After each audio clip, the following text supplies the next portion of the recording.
Buenas noches. Hoy se vivió un 21 de marzo que puede marcar el futuro de muchos acontecimientos en el país. Hoy, en el día de Benito Juárez, del oaxaqueño Juárez, los maestros oaxaqueños de la CENTE se marcharon victoriosos de la Ciudad de México. Habían sitiado la Cámara de Diputados y les dio resultado. Impidieron que se votara una nueva reforma educativa. Y cuando ellos se iban de la capital, el presidente López Obrador celebraba así en Guelatao, Oaxaca. Si no hay autoritarismo, si no hay represión, se puede gobernar en paz. Miren cómo estoy visitando Guelatao, sin guardaespaldas. Y así voy a recorrer siempre todo el país. Para el presidente, lo ocurrido con los maestros de la CENTE fue un triunfo del diálogo, del acuerdo. Fue un ejemplo de cómo se hace política en la Cuarta Transformación. Muy distinto, dijo, de cómo se hacía política antes. Con todo respeto, no se confundan. Yo no soy igual que los que ya se fueron. Yo voy a cumplir. Bueno, pues estas palabras del presidente, este decir que son diferentes a los mafiosos del pasado, son palabras que alientan en serio a los suyos. Si no, veamos este ejemplo. Es una senadora de Morena, por cierto, es la presidenta de la Comisión de Seguridad Pública. Un panista criticó al presidente López Obrador y ella salió a defender a su presidente. Sátrapas, ratas, entrelucidos y lurios. Así se los digo y se los sostengo. Y no les tengo miedo, cabrones. Bueno, vamos a ver más adelante el fraseo completo de esta senadora. Algunos considerarán que fueron palabras desafortunadas, tanto quizá como las de otra senadora de Morena, Eva Eugenia Galaz, que justo hoy, en el Día Mundial del Síndrome de Down, soltó esto para tratar de defender a otro senador de Morena. Si existe un contrato de la compra de carbón para CFE, ¿sí o no? ¿De nosotros, mío? ¿Con mi empresa? Sí. No, no y no. Ya les dije 20,000 veces. Muchísimas gracias, senador. Ahora a continuación la senadora Gloria Sánchez, senadora de Morena por el estado de Veracruz, también tiene otro mensaje para los compañeros de los medios de comunicación. Aclarado, ya no hay ninguna pregunta. Parecen retrasados mentales. Parecen retrasados mentales. La senadora ya ofreció una disculpa en Twitter, lo hizo hace unos minutos. Vamos a tener además la crónica de cómo se fueron los maestros triunfantes, los maestros oaxaqueños de la Ciudad de México. Pero antes, hoy se dio a conocer un video en donde dos delincuentes hacen explotar un artefacto en una combi. Esto fue en Tecámac, en la flagelada Tecámac, en el Estado de México. Por lo que dicen los delincuentes, en esto que vamos a ver, es parte del modus operandi de cómo están extorsionando al transporte en el Estado de México. No hemos pagado, no te preocupes, corazón, por ustedes no te quedo.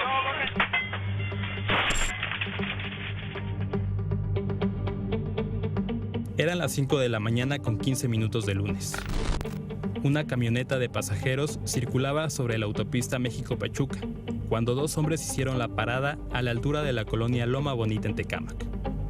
Subieron al vehículo armados con una pistola y una granada de gas. ¿Sabe qué? Esto es una granada, por favor no hagan ir. Fíjate, carnal. ¿Qué puedo con esos putos? ¿Por qué no han pagado? ¿Por qué no han pagado, mi chavo? Yo no sé. Los hombres no robaron nada a los pasajeros, solo le quitaron el celular al chofer de la camioneta y preguntaban por un pago que no les habían hecho, una extorsión. Aquí bajan, aquí bajan, aquí bajan. Dale, pasajito. Tengan cuidado, que no vamos a ir con ella. Bájate, por favor. No te preocupes, corazón. Por ustedes no te quedo. Bájate con cuidado, chinga.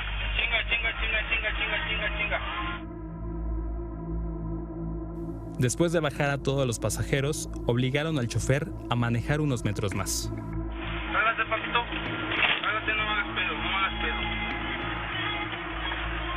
Aquí párate, aquí párate. Aquí párate. Bájate de este lado. Bájate, güey, te voy a echar una granada. Bájate. Yo qué pendejo. Ahorita. Va para adentro.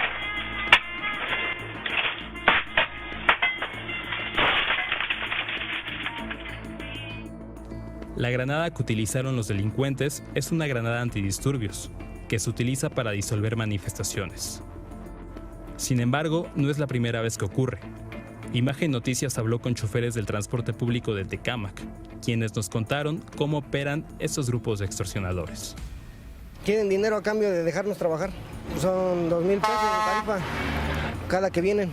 No tienen fecha. Ellos nada más llegan de imprevisto. Seguido nos asaltan o nos están quemando las unidades o las están aventando granadas adentro.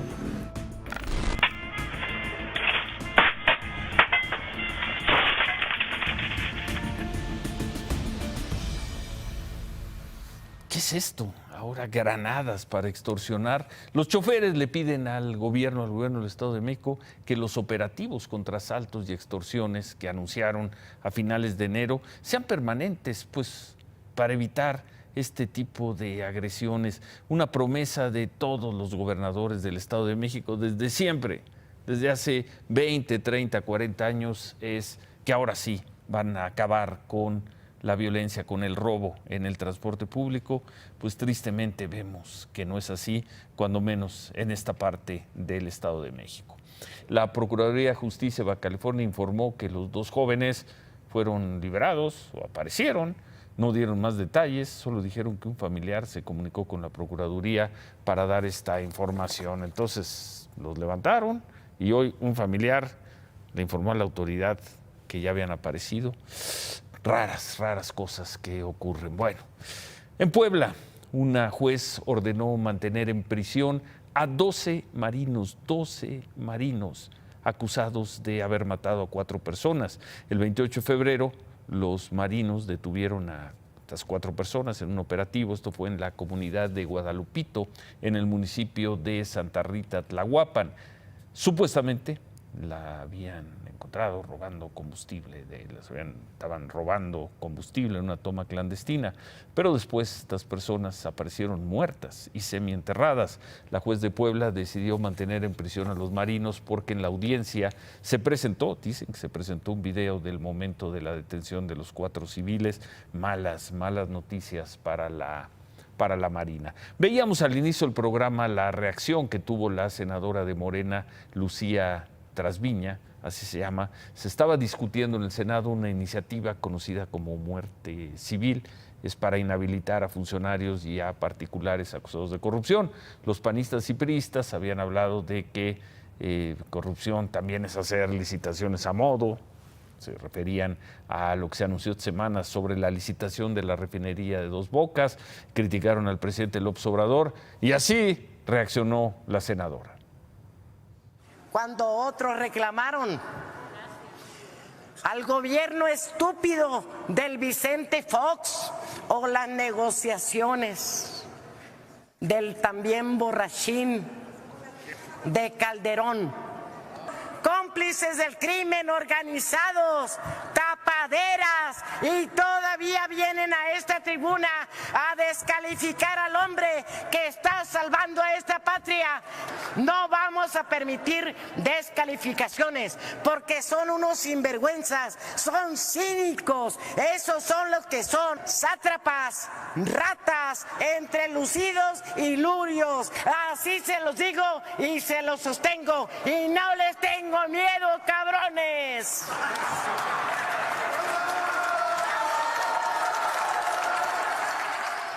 La presidenta de la Comisión de Seguridad Pública en el Senado, hablando así del borrachín de Calderón y defendiendo al hombre que está salvando a México. No es un meme, esto se vivió hoy en el Senado.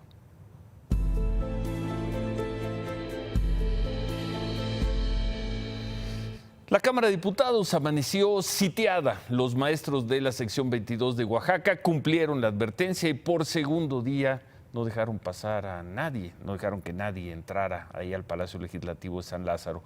A las 7 de la mañana el presidente de la Cámara, Porfirio Muñoz Ledo, publicó en Twitter que con el fin de fortalecer el diálogo con la coordinadora se suspendía la sesión de hoy y se citaba para reanudarla el martes 26 de marzo.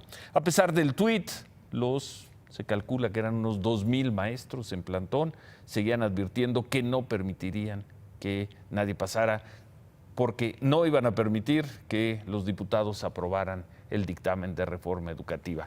A esa hora, más o menos, el presidente López Obrador dijo que no le parecía, que no veía con buenos ojos la idea de buscar una sede alterna, es decir, que los diputados sesionaran en algún lugar que no fuera en San Lázaro. El presidente mandó además un doble mensaje. Primero, le mandó este mensaje a los maestros, a los dirigentes de la CENTE de Oaxaca. No sé qué motiva este movimiento, porque esto es algo parecido a lo que suele pasar, que grupos que en apariencia son radicales, sus actitudes demuestran más su adhesión al conservadurismo. Este es otro de los casos. Eso le dijo a los maestros de la CENTE y a quienes pedían pues, que la fuerza, no el uso de la fuerza, que se impusiera ahí orden para que los diputados y los trabajadores pudieran entrar a la Cámara. El presidente les dejó bien claro. ¿Quieren estar ahí un mes? Pues ni modo. Pero yo no voy a ordenar el uso de la fuerza. Esto no es un gobierno represor. Es decir, si los maestros hubieran decidido quedarse bloqueando un mes la Cámara de Diputados, el gobierno del presidente López Obrador no hubiera hecho nada. Lo dijo esta mañana con todas sus palabras. Bueno, después de este mensaje doble, el presidente instruyó a los secretarios de Gobernación y Educación Pública a que se reunieran con los dirigentes de la sección 22. La reunión tuvo lugar en la Secretaría de Educación Pública. También participó el coordinador de los diputados de Morena, Mario Delgado, y la presidenta de la Comisión de Educación, la morenista Adela Piña. Después de 3 horas y media de reunión, de negociación, el secretario de Educación, Esteban Moctezuma, dijo que nunca más habrá evaluaciones punitivas, que las evaluaciones no estarán ligadas a la permanencia, al empleo, que las evaluaciones van a ser de diagnóstico y que antes de las evaluaciones se va a capacitar a los maestros. Dijo además que el gobierno va a trabajar con todos los maestros del país para elaborar las leyes secundarias de la reforma educativa. Fue muy productivo y la actitud de los maestros fue una actitud constructiva, una actitud de querer dialogar permanentemente y eso es muy, muy positivo. Estamos concluyendo con una actividad, pero no quiere decir que ya estamos avalando el dictamen y sobre todo que ya estemos avalando esta iniciativa de reforma. Estamos en alerta máxima. Bueno, a las 4 de la tarde, más o menos, los maestros comenzaron a levantar el bloqueo, regresaron a Oaxaca, quedaron de hablar con sus bases, de que se va a mantener la negociación con el gobierno. Los diputados tuvieron que hacer ahí una maniobra con el Senado para evitar una crisis constitucional por que no estaba funcionando la Cámara de Diputados. Y bueno, se fueron triunfantes los maestros de Oaxaca con el compromiso de que van a participar en la redacción de las leyes secundarias de esta reforma educativa que parecía mandada a hacer para ellos. En fin, es la reforma educativa que tira la reforma educativa del presidente Peña Nieto. Pero en fin, la jornada terminó como empezó, con otro tuit, un tuit de Porfirio Muñoz Ledo, donde informó que los maestros se habían marchado de la Cámara pacíficamente, y en fin, así fue este día. Así quedan las cosas, un gobierno que deje en claro que no va a usar la fuerza, ni siquiera cuando esté sitiada la Cámara de Diputados, unos maestros a quienes parecía habérseles otorgado en charola de plata una reforma educativa y dijeron no nos gusta, queremos más y más y más. En fin, Todo esto en un 21 de marzo, en un juarista 21 de marzo. El presidente López Obrador fue a la tierra de Juárez, a Guelatao, y ahí reiteró que se puede gobernar sin autoritarismos.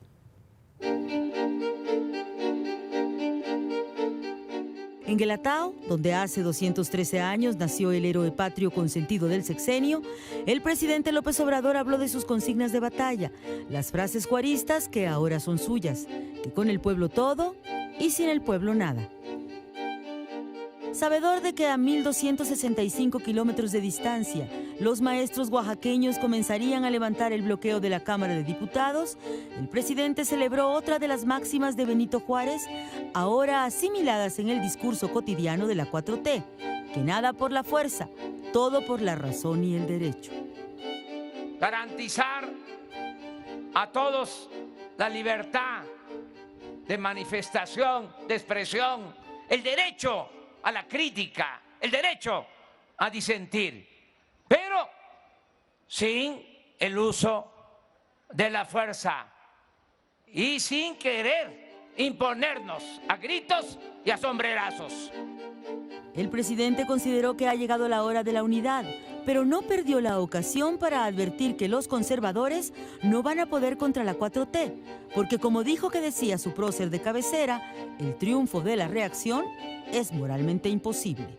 Y dirigiéndose a los maestros que entonces ya desmontaban en San Lázaro sus casas de campaña, López Obrador reconfirmó por enésima vez que la mal llamada reforma educativa se va a derogar. Con todo respeto, no se confundan. Yo no soy igual que los que ya se fueron. Yo voy a cumplir. El gobernador priista Alejandro Murat también se describió juarista y un convencido de la abrogación de la reforma educativa, y le propuso al presidente una alianza para concretar en Oaxaca la austeridad. Vamos juntos y nos vamos a respetar y vamos a sacar adelante a Oaxaca y nos vamos a sentir todos muy orgullosos. Bueno, por cierto, en las muchas conmemoraciones hoy por el natalicio de Benito Juárez, destacó, sobre todo por la reacción en las redes sociales, lo que ocurrió en el Ayuntamiento San Antonio, esto en San Luis Potosí. Ahí se develó este busto de Benito Juárez, la escultura, pues bueno, ahí la tienen. No se parece mucho a Benito Juárez, incluso el alcalde Johnny Castillo, cuando develó el busto, dudó. Ahí lo ven, pregunta, ¿qué es Juárez? ¿Sí es Juárez? Bueno, la reacción en las redes sociales no se hizo esperar y bueno, hay decenas de memes, ahí tienen algunos de ellos, sin mayores comentarios.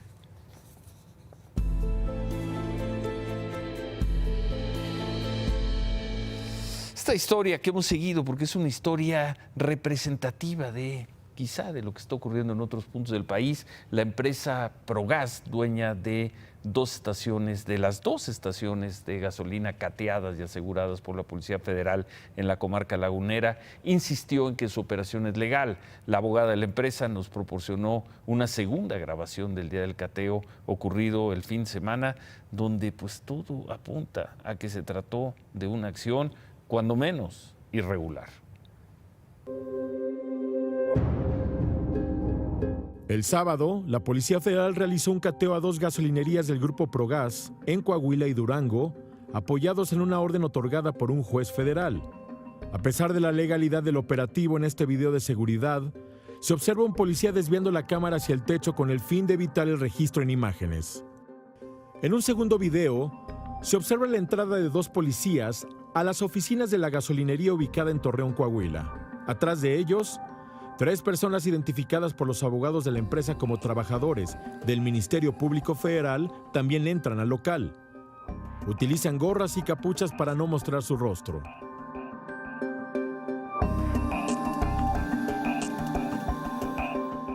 Segundos después, una mujer sale hacia la zona de bombas. Un policía que aparece a un lado de la puerta desvía la cámara de seguridad hacia el techo.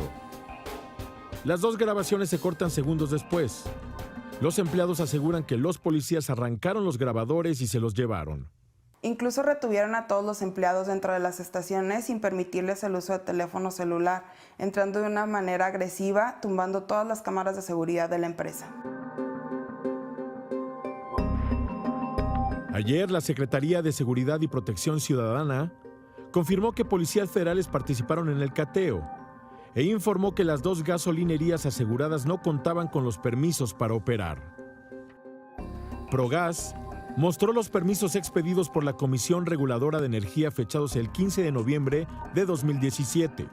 La autoridad reguladora autoriza que las gasolinerías dejen de vender productos de Pemex para comenzar a vender gasolina de 87 octanos, de 91 octanos y diésel comprado en Estados Unidos. Nosotros no necesitamos ningún permiso por parte de Pemex, ya que operamos bajo otro esquema. Además, Progas cuenta con todos los permisos para operar bajo el margen de la ley, los mismos que se encuentran a la vista de todo el público en las estaciones de servicio. La Comisión Reguladora de Energía confirmó en Imagen Noticias que sí, que estos permisos mostrados por la empresa Progas son auténticos y están vigentes, y por ahora no pueden revocarlos porque no hay ningún fallo de un juez que diga que la gasolina que se vende en esas 2 estaciones es ilegal. Si así son las cosas, ¿por qué se llevó a cabo este cateo? ¿Y por qué se llevó a cabo de esa manera? Hablando de temas de energía, ¿se acuerdan de estos personajes?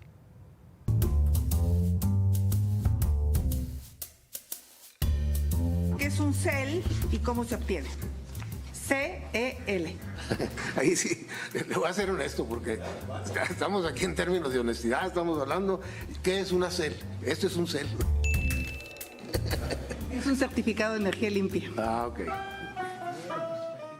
Y así por el estilo, los 11 candidatos a ocupar 4 posiciones de comisionados en la Comisión Reguladora de Energía hicieron el ridículo y hoy los senadores los reprobaron. Ninguno de ellos, los 11 fueron reprobados. Van a quedar vacantes esas 4 posiciones en la Comisión Reguladora de Energía. Ninguno de los 11 candidatos propuestos por el presidente López Obrador fue avalado. Ahora el presidente va a tener que enviar otras 4 ternas. Mientras tanto, la Comisión Reguladora de Energía no puede sesionar porque solo tiene 3 de 7 comisionados. Temas de energía, bueno, tiene que ver, y aquí volvió a salir México. En Brasil fue detenido por supuesta corrupción quien hasta hace poco fue el presidente de ese país, el señor Michel Temer. Temer está acusado de recibir sobornos de empresas a cambio de entregar contratos para la construcción de una planta nuclear. Entre las empresas involucradas, lo subrayamos, está Techint. ¿Qué es esa empresa?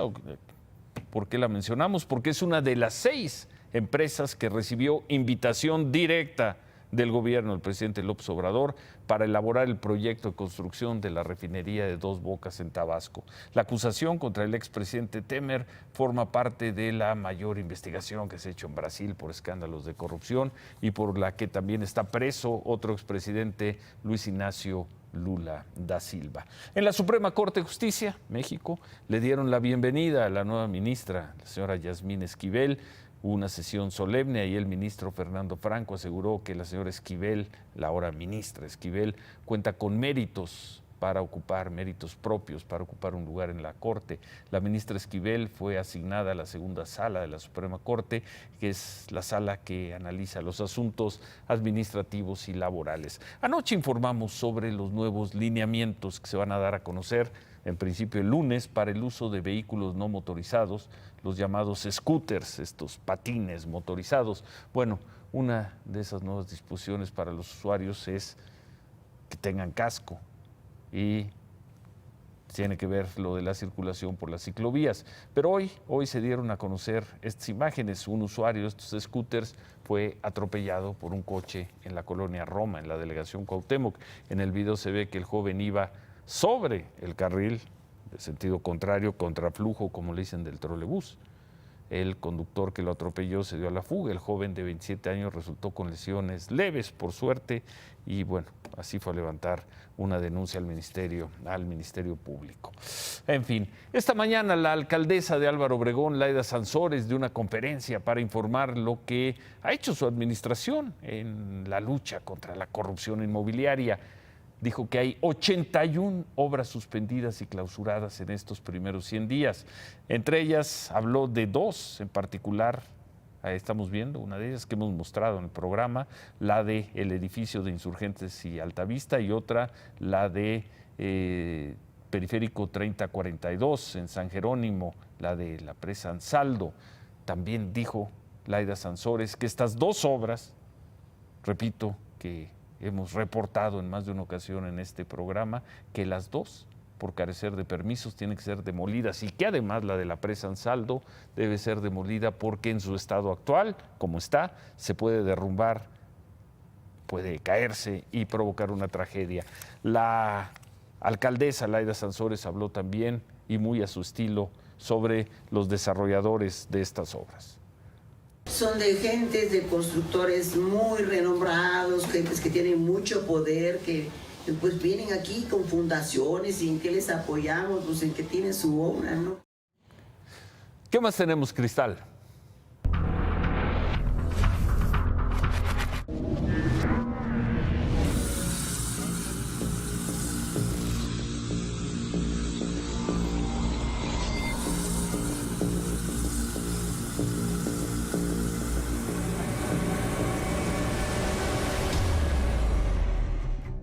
Esta mañana una fuga de gas provocó un incendio en un terreno donde guardaban 4 pipas en la colonia San Antonio Tecomitl, en la alcaldía Milpa Alta.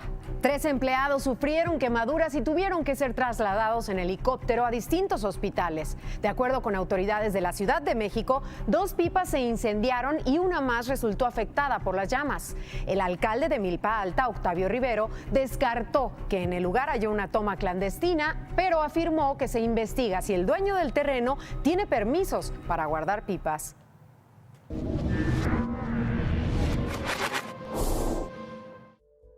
Las calles de Coatzacoalcos en Veracruz están repletas de basura.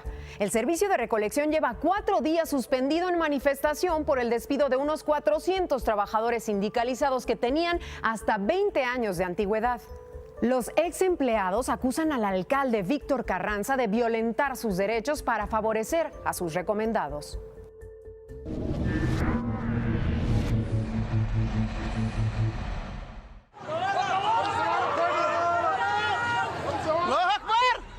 El naufragio de un ferry en Irak dejó al menos 85 muertos. La embarcación, que tenía capacidad para 50 personas, pero transportaba 120, volcó cerca de la isla turística Los Bosques de Mosul. Iban a los parques para el tradicional picnic por la fiesta del Año Nuevo Kurdo. La mayoría de los muertos eran niños y mujeres que no sabían nadar. Tras importantes lluvias en los últimos días, las autoridades habían alertado que las riberas del Tigris serían más peligrosas. Los responsables de la zona turística ya fueron detenidos. El Papa Francisco recibió la delegación mexicana Escolas, encabezada por el presidente del Consejo Asesor Héctor Sulaimán y el presidente del Consejo Mundial de Boxeo, Mauricio Sulaimán. En la ceremonia platicó con los estudiantes del programa Escolas procedentes de diversos países. Hans Gaspar, estudiante oaxaqueño, expresó al Santo Padre la preocupación de los jóvenes mexicanos por la violencia que se vive actualmente. Estuvieron presentes también el maestro Domingo Toledo y la estudiante Ana Soledad Vázquez. Buenas noches, Ciro. Gracias, Cristal. 2 grandes temas se trataron hoy en la convención bancaria. El primero de ellos, el que ha sido la obsesión de muchos, de muchísimos en el actual gobierno. ¿Qué va a pasar con Pemex? ¿Cómo se van a coordinar la Secretaría de Hacienda, la Secretaría de Energía y cómo se va a hacer el saneamiento de Pemex? Hoy entrevisté por la mañana al subsecretario de Hacienda, Arturo Herrera, que estaba encargado en lo que llegaba el secretario Carlos Ursúa, y dice básicamente lo siguiente, que se van a reunir con diversas áreas del gobierno, básicamente la Secretaría de Energía, y les van a decir cuánto dinero tienen para este año y para el resto del sexenio, y que con base en eso se vayan tomando decisiones, que lo que se busca es ir ajustando un solo discurso, tener un solo discurso en qué se va a hacer en el sector energético. Y confirmó adelantos que ya le había dado el padre del análisis superior, que se va a usar el Fondo de Estabilización Petrolera, que está por anunciarse un programa financiero para petróleos mexicanos, pero lo importante es que se pongan de acuerdo y que Rocío Nale, sin mencionarla, nunca la mencionaron los funcionarios de la Secretaría de Hacienda, le baje 2 o 3 rayitas y se pongan de acuerdo en qué se puede hacer con el dinero que existe. El segundo tema, Ciro, es que los bancos están verdaderamente obsesionados junto con el gobierno para disminuir el uso de efectivo. Ya hay avances, el 1 de abril arrancará la primera prueba en una población de unos 150,000 habitantes, en la cual se empezarán a usar los códigos QR para distribuir programas sociales y para que empiecen los pagos.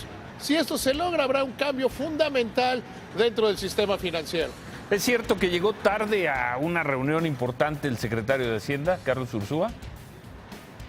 No, no es cierto, Ciro. Eso dice. Carlos Ursúa se fue por carretera, lo cual es más eficiente que irte por avión. Considerando nuestro aeropuerto y nuestras líneas aéreas, es sustancialmente más rápido irte por carretera. Tampoco lo hizo para mostrar austeridad, Ciro. Yo me vine por carretera también.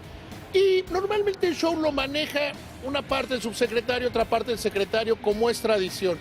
Llegó a la reunión con el comité de bancos, es decir, la reunión importante, y después estuvo en la comida que tuvo con los banqueros. Dicho sea de paso, hace 6 años con Luis Videgaray. Ni hubo esa reunión, ni tampoco comió con los banqueros. Bueno, no te enojes, remátala, David. La Junta de Coordinación Política se deshizo de 11 bultos. Ninguno de los 11 candidatos a la Comisión Reguladora de Energía fue aprobado. Por lo menos hay una velita de esperanza. Bueno, Javier. Llegó la hora, Ciro. ¿Cómo le va a ir a México mañana contra Chile? Aquí lo vamos a platicar. No son juegos moleros. Estos van a regresar tarde o temprano. Volvemos con eso. Bueno, lo veremos. Hoy se difundieron materiales sobre el caso Colosio. Se cumplen 25 años del asesinato de Luis Donaldo Colosio. Preguntamos a la última fiscalía qué tan novedosos eran estos materiales y nos dijeron que no lo eran tanto. Vamos a regresar también con el tema Colosio. Volvemos.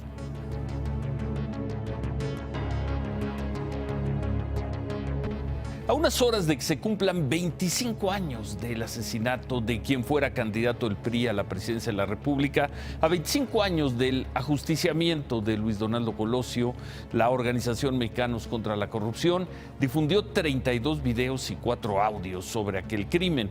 Es un material que, según informaron, estaba reservado desde el año 2000. Se trata esencialmente de unos videos de los careos procesales entre el asesino confeso y juzgado Mario Aburto con 2 personas que estuvieron en el lugar del crimen, Fernando de la Sota y Alejandro García Hinojosa. Careos que tuvieron lugar el 9 de septiembre de 1994. Preguntamos por estos materiales a la última fiscalía del caso Colosio, la que encabezó el hoy presidente de la CNDH, Luis Raúl González Pérez. Preguntamos si este material formó parte del informe final que presentaron en el año 2000. Nos respondieron que el contenido de esos careos, por lo mismo los videos que se difundieron hoy, fue analizado en su oportunidad y nos precisan que ese contenido, el contenido de los careos, está referido en el tomo 2 del informe. Puntualmente nos dicen en las páginas 115, 116, 128 y 151. Es decir, hoy se conocieron los videos, pero el contenido de aquellas diligencias estaba registrado, cuando menos, desde el año 2000. 25 años del asesinato de Luis Donaldo Colosio. Imagen Noticias con Ciro Gómez Leiva, lunes a viernes 10:30 p.m. Participa en Imagen Televisión.